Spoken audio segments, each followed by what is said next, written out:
Okay ప్రజలారా, మీరు ఇంతగా వెయిట్ చేస్తున్న వైఫ్ రివ్యూ మీకోసం. ఆఫ్టర్ 6 years ఆఫ్ టెస్టింగ్, ఇది ఒక వింటేజ్ ప్రోడక్ట్ అన్నమాట. ప్రోడక్ట్ లో ఒక అడ్వాంటేజ్ ఉంది.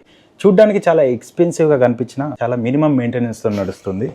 మనం చిన్నప్పుడు చూసేవాళ్ళం కదా వింటేజ్ ప్రోడక్ట్స్, సేమ్ అదే ప్రోడక్ట్ అనమాట. కానీ ఈ రోజుల్లో ఇలాంటి ప్రోడక్ట్ దొరకడం చాలా కష్టం అండి. దొరికినా ఒక 1-2 yearsకి సర్వీసింగ్కి పంపించాలి.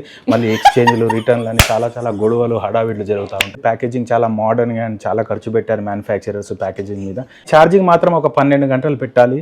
ఈ మోడల్ ఏంటంటే ఎస్పెషల్లీ అన్ని ఒకేషన్స్కి అని అన్ని సెలబ్రేషన్స్కి సూట్ అవుతుంది. ట్రెడిషనల్ అయినా మోడర్న్ అయినా. హ్యూమర్ గురించి వస్తేనైతే నాకు స్టార్టింగ్లో 50 క్రెడిట్ పాయింట్స్ ఇచ్చారు మ్యానుఫ్యాక్చరర్స్. అది రీఛార్జ్ చేస్తే 65% ఛార్జింగ్ అయింది. ఇంకా హ్యూమర్ ఎప్పటికీ ఉండదు. మళ్ళీ హ్యూమర్ కావాలంటే మనం రీఛార్జ్ చేస్తూనే పోవాలి. ట్రిప్స్కి తీసుకెళ్ళడాలు, బయటికి తీసుకెళ్ళడాలు, షాపింగ్లు అలాంటివి. పెట్రోల్ వేస్తే కానీ బండి నడవదు కదా అంటే సేమ్ అదే టైప్లో మనం రీఛార్జ్ చేస్తూనే ఉండాలి. మల్టీ టాస్కింగ్ ఉన్నా కూడా వాడలేము. ఎందుకంటే ట్యూబ్ లైట్ వేస్తే లైట్ ఎలా మెల్లిగా ఆన్ అవుతుంది, అలా మనము ప్రోడక్ట్ మల్టీ టాస్కింగ్ ఆన్ చేస్తే చాలా స్టక్ అయిపోతుంది. దాని బదులు మనం వాడకుండా ఉంటేనే బెటర్. కాన్స్లో ఇంకో పాయింట్, ఈ ప్రోడక్ట్కి అన్నీ వినిపిస్తాయి. అంటే ఫర్ ఎగ్జాంపుల్ మనం ఎక్కడో మాట్లాడుకుంటే ఇక్కడ దాకా వినిపిస్తాయి. యాక్చువల్గా ఇది ఒక అనవసరమైన ఫీచర్. ఎందుకు పెట్టారో నాకే అర్థం కాలేదు. అవసరం ఉన్నాయి మాత్రం రికగ్నైజ్ చేయదు, అనవసరమైన అన్ని రికగ్నైజ్ చేస్తూ ఉంటుంది ఈ ప్రోడక్ట్. అంటే సౌండ్ సిస్టమ్ చాలా ఎక్కువ లౌడ్గా ఇచ్చారండి. ఇది దాదాపు ఒక 500 watts అండ్ 5.1 స్పీకర్స్ ఇచ్చారు. ఈ ప్రోడక్ట్కి అవసరమే లేదు. అనవసరమైన దాంట్లో కూడా మనకు సౌండ్ ఎక్కువ వచ్చేస్తూ ఉంటుంది. మనం అలాంటి టైంలో మ్యూట్ చేయలేమనుకోండి, మనమే అటు ఇటు విననట్టు కొంచెం అలా నటించుకుంటే అదే ఆ వాల్యూమ్ ఆటోమేటిక్గా డౌన్ అయిపోతుంది. ఎందుకంటే ఆ రిమోట్ రేడార్లో మనం ఉన్నాం కాబట్టి అది ఆటోమేటిక్గా వాల్యూమ్ డౌన్ అయిపోతుంది. మనం ఈ స్పీకర్ని మనం కంట్రోల్ చేసే కెపాసిటీ మనలో పెంచుకోవాలి, స్పీకర్లో కాదు. ప్రోడక్ట్ చాలా తిండిపోతు.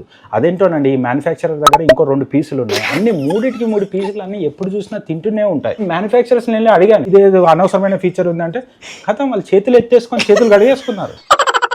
డాన్స్ మాత్రం చేయమంటే ఈరోజు నేర్పిస్తే వచ్చే వారం చేస్తాయి. అలాంటి టైంలో ఒక సింపుల్ టెక్నిక్ యూజ్ చేస్తాను నేను.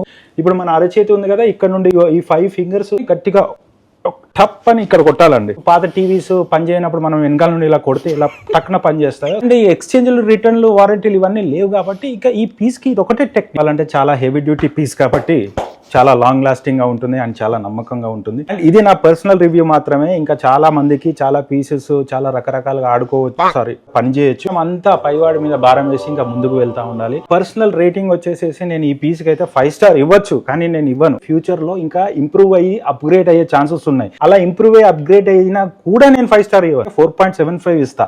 ఈ పీసులు ఏంటంటే కొద్దిగా మీరు 5 ఇచ్చారు అనుకోండి, నెత్తి మీదకి ఎక్కి కూర్చుంటాయి. లైఫ్ లాంగ్ 4.75, 6 ఆ మధ్యలో మెయింటైన్ చేసుకుంటే చాలా మంచిది. ఇదండి నా ఫైనల్ రివ్యూ. ఇదంతా అయిపోయాక తను నాకు ఇచ్చిన రివ్యూ ఎక్కడుందని మీరు వెతుకుతా ఉంటారు. వెతకండి, చూడకండి, అదిగో చూడకండి, చూడండి, మీ ఇష్టం.